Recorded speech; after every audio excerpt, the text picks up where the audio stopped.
Hello children, how are you? Today I teach you SS subject lesson number 5, Natural Disaster, Standard 8th.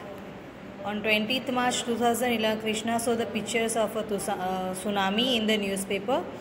After reaching school, she asked her class teacher, "Sir, I read the news about tsunami in the newspaper.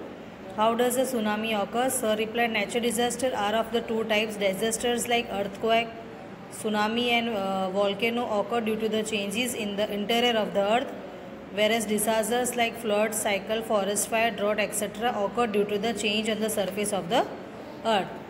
यानी कि जो 12 मार्च 2011 के दिन कृष्णा के समाचार पत्र में tsunami की घटना का चित्रों को देखने मिलता है, तो उसने विद्यालय जाकर अपने वर्ग शिक्षक को पूछा कि सर, समाचार पत्र में सुनामी घटना के बारे में दिया गया है, तो यह सुनामी क्या है, तो ये किस तरह उत्पादन होती होंगी। सर ने कहा, प्राकृतिक आपत्ति की दो प्रकार होते हैं।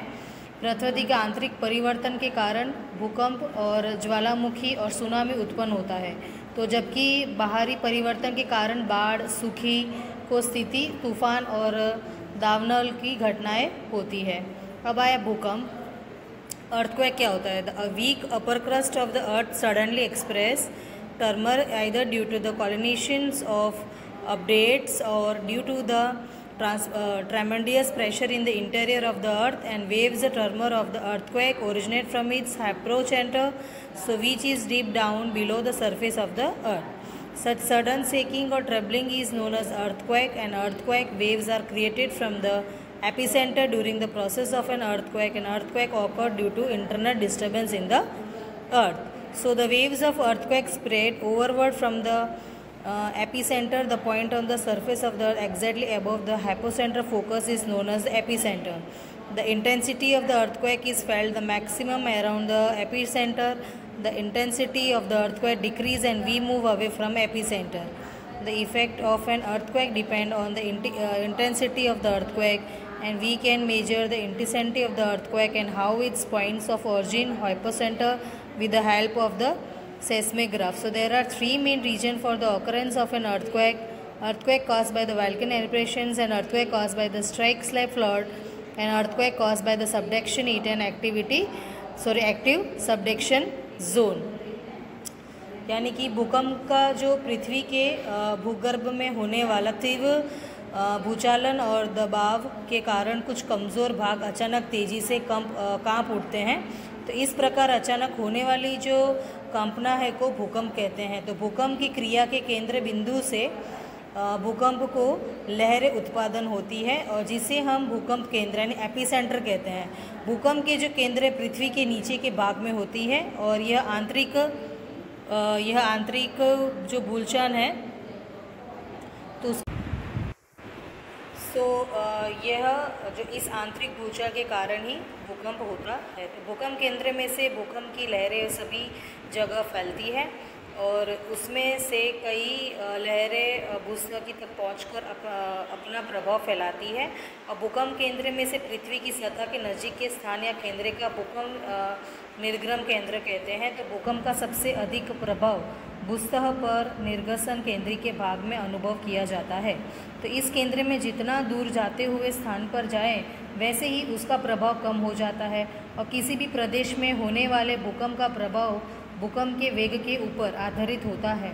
और भूकंप आलेख यंत्र यानी सेस्मोग्राफ द्वारा भूकंप का उद्गम यानी स्थान और वेग यानी तीव्रता को जाना जा सकता है।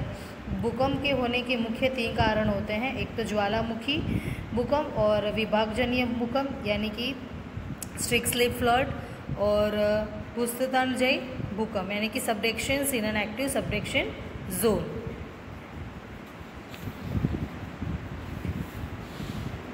और दूसरा यहाँ पे पिक्चर्स हम दे सकते हैं कि ये डोर्मिनेट वोल्केनो है और एक ये एक्टिव वोल्केनो है। So the centre of the earth is approximately 6371 kilometre for forms earth surface. Volcano eruptions occur due to 4 main reason. एक है, first one is high temperature in the of earth, and the second will be creation of magma, and third will be creation of gases and vapour. Fourth one is rising of towards earth surface. The magma is pushed upwards by the gases laying under the magma, and secondly water percolating through the cracks and opening of weak rock surface, the vapor. So this vapor is full of pressure owing to lack of surface and try to come great force. So this vapor also causes magma to rise upwards and the crest is present, the magma is near the surface of the earth and erupt with a high pressure form of lava, ash, gases, rock, piece of various shapes and size, etc. and known as volcano. All these volcano residual come on the surface of earth form a mountain-like structure. If the mountain of gases and vapor is more and on the earth surface is narrow, then the eruption is dangerous. But if the amount gases is less and the vent is broad and locked, then the molten lava comes out slowly and spread itself on the surface, earth surface. There are types of volcano. One is active, second one is dormant volcano, this one, and other one is a extinct volcano. So volcano are found at various places in the world, and there is only one active volcano in India, that is the inland of the Andaman and Nicobar. Volcano eruption place or religions leads to massive destructions in the local area. Local area में destructions होते हैं और उसका massive होता है और धीरे धीरे वो पूरे अर्थ सरफेस पर स्प्रेड हो जाता है. उसके बाद आता है volcano have certain benefit to the fertility of land increase due to lava. Lava तो आप सबको पता ही है. देखो यहाँ पे एक सीन दिया है जो सुनामी के तौर पर इस तरह का एक सीन दिया. ओशनिक वेव्स है of tsunami and culture production is very good due to fertile land in Java and Samudra as it is made up of lava. The potassium यानी कि लावा का जो फर्टाइल है वो हिसाब से वहाँ की ज़मीन प्रोडक्शन के लिए मतलब एग्रीकल्चर प्रोडक्शन लिए काफ़ी अच्छा होता है. And the potassium rich soil from the volcano destinies help the farmer को हेल्प मिलती है इससे because for the abundant crop production. So the hot water spring in the area of volcano have the term germs killing property and then curious skin disease भी हो जाती है इसमें. And at a lower depth from the surface of earth, certain minerals like mercury, tungsten and tin plating, zinc, aluminium etc. can be obtained easily due to volcano. volcano होने से हमको ये सारी चीज़ें मिल जाती है. जैसे मिनरल्स बताया मैंने, mercury, tungsten, tin plating, zinc, aluminium etc. The lava that cools down inside the vent of extinct volcano turns it into diamond. With the passage of time, the small amounts thrown out during the volcano eruption known as lapilli, so which have been proved to be very useful as they can be mounted easily. वो easily भी हमको मिल जाता है. अब आए tsunami. Tsunami कैसे होती है? जब वॉल्केनो होती है ड्यू टू वॉल्केनो इरेप्शन या फिर अर्थक्वेक हो ऑन द सी फ्लोर पे होता है तो उसके लिए हाई ओशनिक वेव्स, ज़्यादा वेव्स बढ़ जाती हैं और थोड़ी बड़ी भी हो जाती हैं और इस तरह से क्रिएट करती है जैसे यहाँ पे आप दिख रहे हैं वैसा. सो इसको हम सुनामी कहते हैं. ये बहुत हाई होती है एंड अनइमेजेबल लेंथ, इसकी लेंथ हमको पता ही नहीं होती कितनी होती है, अनइमेजेबल होती है. So their length is approximately 700 to 1600 kilometre and these waves with a great speed भी ज़्यादा होती है और इनकी फोर्स भी काफ़ी ज़्यादा होती है.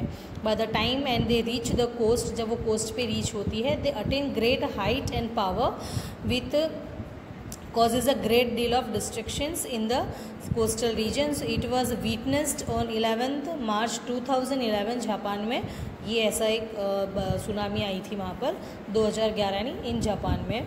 एंड वहाँ स्ट्रॉन्ग एंड व्हीलिंग विंड्स भी इतनी तेज़ थी एंड बड़ी बड़ी बिग और स्ट्रॉन्ग वेव्स आ रही थी. And once the storms get over, this wave became tall with a high wave length which can travel great distance and such waves cause a great deal of destruction. बहुत सारा नुकसान भी हुआ and they are known as the destructive waves. At times rock fall, ice fall भी हो गया और under water landslide भी हो गए और slab can be generate displacement of water to create a tsunami. देखो दिख रहा है यहाँ पे किस तरह से सुनामी आई हुई है, नुकसान भी किस तरह से हुआ. इसको फ्लड कहते हैं.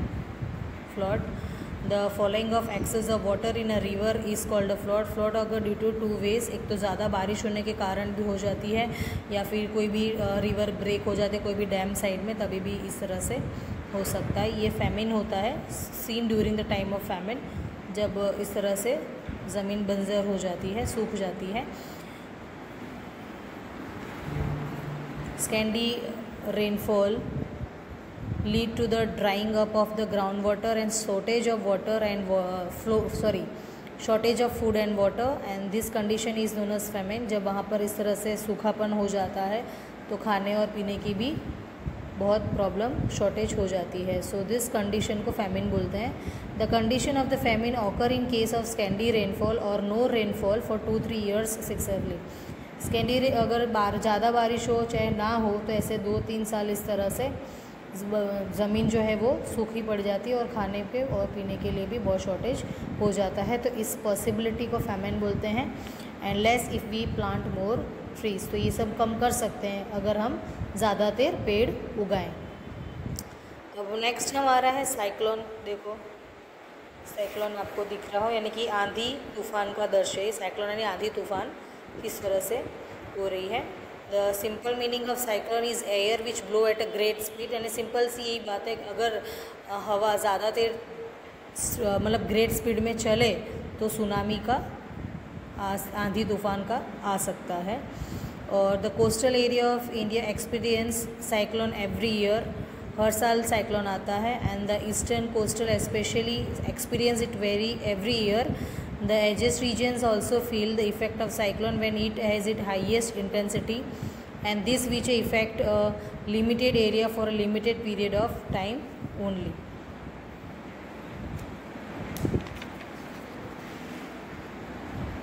ये है फॉरेस्ट फायर,